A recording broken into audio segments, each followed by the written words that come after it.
Welcome to Module 6 of your Stress Reset program. I am so glad that you're here and I can't wait to share this final module with you.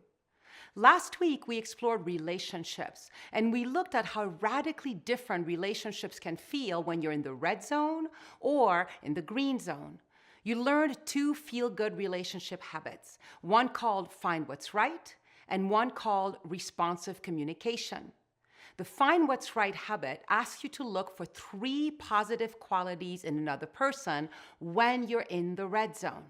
Remember, in the red zone, we are wired to see other people as our enemies. By changing the way you perceive the other person, you can change the way you relate to them, and you can come back to a green zone relationship.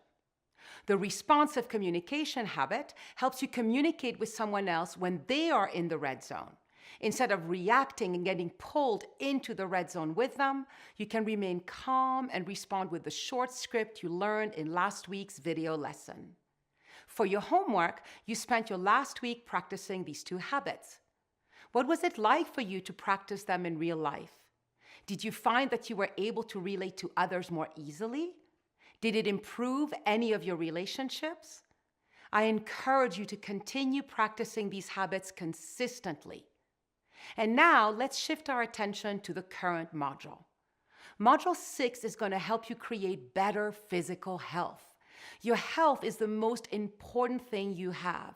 A healthy physical body is what enables you to thrive, both personally and professionally, so it is literally vital to take great care of it. In this lesson, you'll learn how stress affects your body.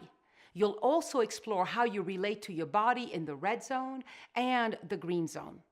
In the next lesson, you'll learn a powerful feel-good habit that will help you take better care of your body, allowing you to feel better so that you can work better. So let's get started.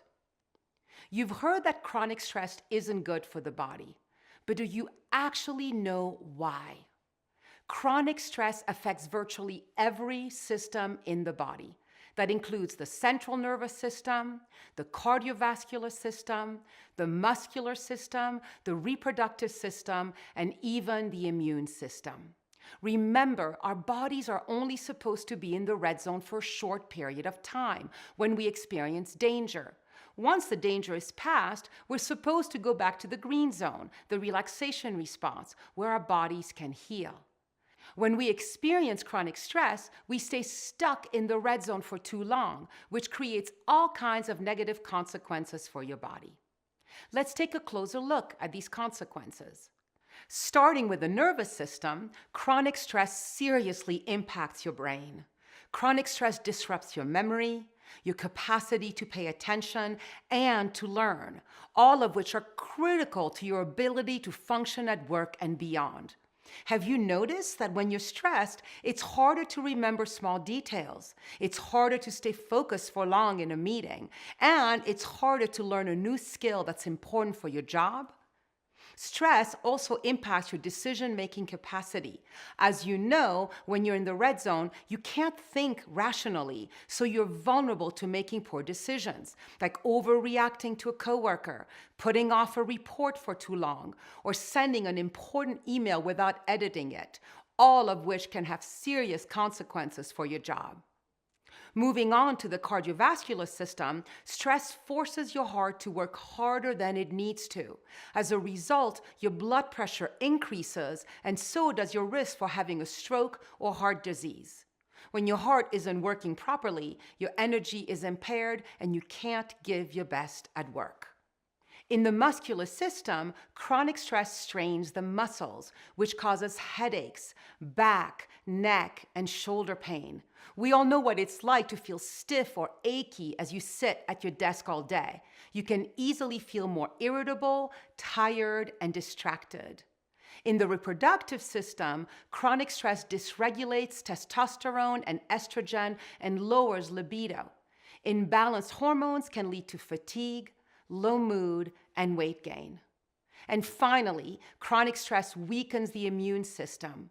With a weakened immune system, you're more vulnerable to viral illnesses and bacterial infections like the common cold, the flu, and pneumonia. You're also slower to recover. This means that you're likely to be absent at work more often, which can place you at risk for the way you're evaluated at work. As you can see, it is important to take stress management seriously. It isn't healthy to be in the stress response or the red zone too often, and yet many people spend the majority of their time there. With this work, you now have a way to recognize when you're in the stress response and quickly shift out of it and into the relaxation response. In the relaxation response, or the green zone, your body functions optimally. Your blood pressure, heart rate, breathing, digestion, and hormonal levels all function at their best. Your brain works most efficiently, which allows you to make wise decisions, to focus for extended periods of time, to recall important information, and to learn easily. It seems obvious that the more time you can spend in the green zone, the better. Now, let's take a closer look at the red zone and the green zone in the realm of the physical body. Just like with every other module, there are signals that let you know which zone you're based in. Let's focus on 3 major behavioral areas that involve our physical body: eating, exercise, and rest and self-care. Each of these areas has their own set of signals that let you know which zone you're in. Let's go over them together now. If you're not already following along with your Module 6 workbook, pause the video and get out your workbook now. As I read the signals out loud, circle the signals that you experience in the red zone and the green zone. Circle as many signals that apply to you. First, here are red zone signals for eating. Eating while under stress or distracted. Forgetting to eat. Being disconnected from your hunger and your fullness cues. Eating quickly and unconsciously.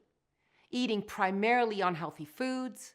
Sticking too rigidly to a diet and beating yourself up when you don't stick to it. Ignoring your 5 senses. Over or under eating.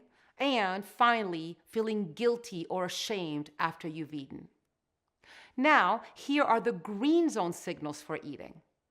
Feeling calm and present.